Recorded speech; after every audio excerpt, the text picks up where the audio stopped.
facelifts, and boob jobs. Every year, the United States spends $10 billion on cosmetic surgeries.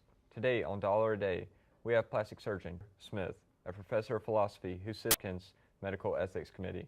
The question, should we allocate more money to other sources? Well, Mr. Grissett, I personally think that cosmetic surgery is right of the civilized world we live in, a society that allows us to change our lives at the drop of a hat. We can go back to school to start a new career, and 2 weeks later you can legally change your name to P.T. McBadass. And if you can afford it, you can launch an object into space. What is it to say that someone can't make something bigger or smaller because they want it that way? I think South Park gave us the best answer for this. If you can, say I want my breast bigger or or my stomach smaller, who's to say I can't make myself into a human dolphin? What I'm going to add some cat ears. As a matter of fact, I'm a big fan of rap music, so I'm going to get the reverse Michael Jackson. At some point, we're just bastardizing what it is to become human. So people spend their money on stupid things, saying that some of these procedures bastardize what it is to be human. It's like saying that drinking alcohol makes you insane. It does temporarily inhibit thought, but should you choose to stop drinking, the effects are soon reversed. So you're saying that people should undertake these needless and potentially risky situations, and surgery is just just something they can change in a week? That's just dangerous. This is the human body. It's not a haircut. Well, hopefully yours grows out. But what about the money? How much would it cost to become a dolphin? Well, I don't know about that. I'll have my secretary give you a quote. Let's talk about this, Professor. Well, Mr. Grissett, I can give you exact quotes. My friend here can give you the exact quote after he gets to his secretary.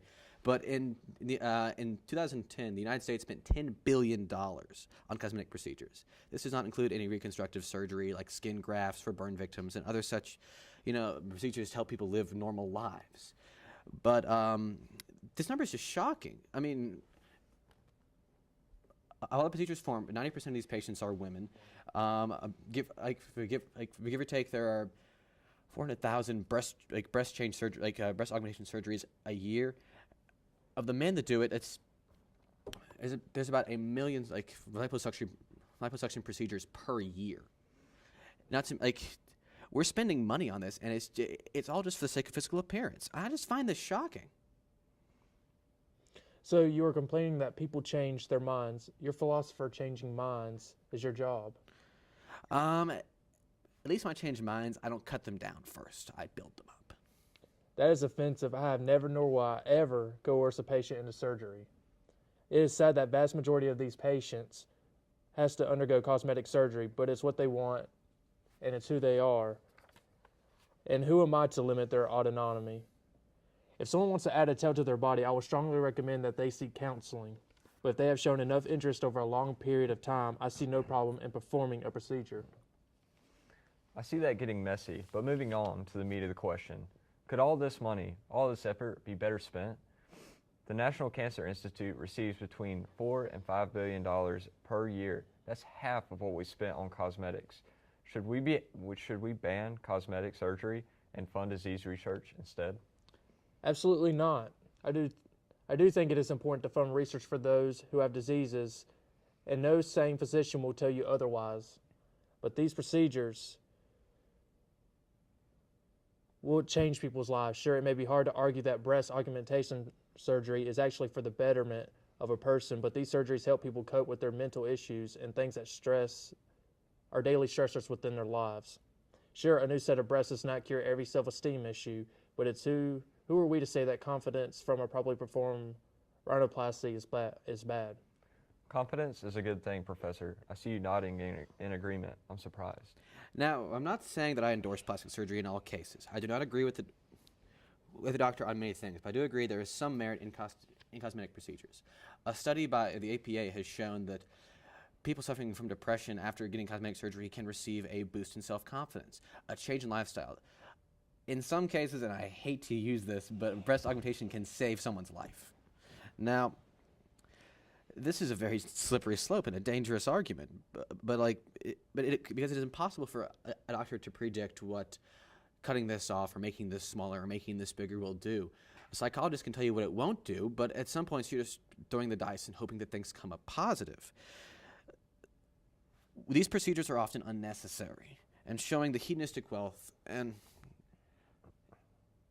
they're just generally poorly performed, in my opinion. So the two of you agree we should fund boob jobs over chemo. No. No one's going to tell you that. In a perfect world, we could fund both easily. Well, this is not a perfect world, Dr. Overcash. Something has to give. In my opinion, we should discourage these procedures. We should use them as a last resort. They are, like, we could allocate the funds to a disease research instead of these pointless cosmetic procedures. Well, Professor Smith, there's already been a tax imposed on most cosmetic procedures, the few exceptions being approved physical reconstruction and grafts. What about the money from these taxes goes specifically to disease research? Now, I know the government hates to give up money. As a professor, I know the government hates to give up money. But half of the money spent on cosmetic procedures was, but if half the money was spent on cosmetic procedures was contributed to the National Cancer Institute, then we would have, we at least show a sign that our priorities are straight. The Declaration of Independence states the importance of life, liberty, and the pursuit of happiness. These procedures make the patients happy. What about life? If we can give half this money to disease research, we can preserve life. Now, I'm pretty sure a new set of breasts will make you happy, but I'm pretty sure not dying will make you a lot happier. Politics and semantics aside, it's time for our final comments. Dr. Overcash, you have the honor. It is my opinion that people should be able to change their appearance if they have made an informal discussion and know the risk of undertaking this procedure.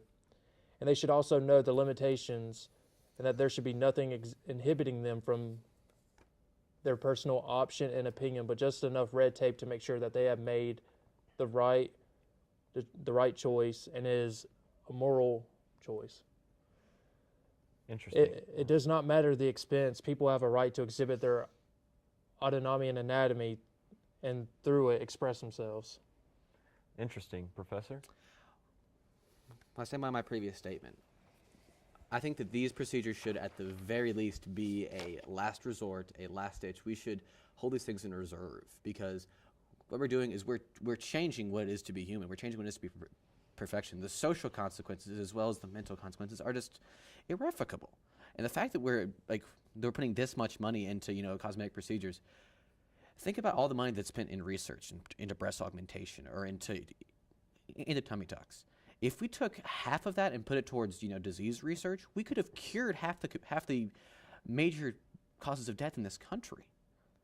I mean, yes, it's perfectly reasonable to want to look, perfect, to be perfect, to have this perfect aura because we live a happier life, a better quality of life. I'm simply trying to preserve the fact that it doesn't matter how you look in this. It matters that you're alive. Two very interesting perspectives on this controversial topic. Until next time, thank you for joining us. I am Robert Grissett, and have a great day.